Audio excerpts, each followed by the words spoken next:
If you've already moved off to a program and you're wanting to double check here to say, am I doing all that I can to make sure that I am de-risking my program from a company's standpoint?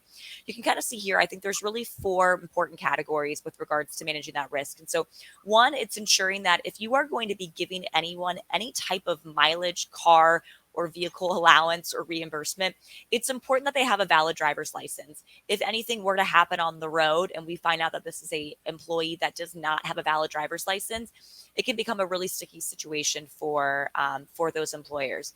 The second one is going to be those auto insurance policies. And really, the important thing when it comes to a reimbursement program is also setting those limits and kind of designing a reimbursement policy around that. So, if there are certain insurance limits that you require, making those insurance limits known very explicitly to your drivers and then ensuring that they are meeting those limits.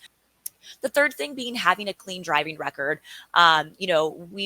We've got folks from all different backgrounds that are operating as employees at your companies, and wanting to make sure that they have a clean driving record is a kind of extra step for you to be able to kind of ensure their employment. A lot of folks, I think, will consider a clean driving record, or I should say, running a clean driving record, running that MVR check, almost as an HR policy. So when folks come on board, that's really a first step, just like they might do other background checks within the company. If you're going to be reimbursing them for mileage, you want to make sure that it's you're placing a good bet here ultimately. And then lastly, being able to have the logs and accountability of personal versus company use.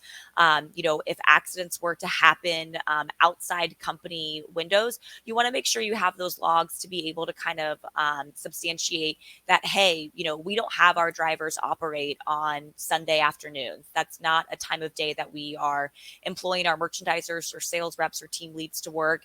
And here's how we know, because we've got those mileage logs to basically support that there. I think one of the biggest things we always try and probe our customers to do is to think about it on a holistic approach.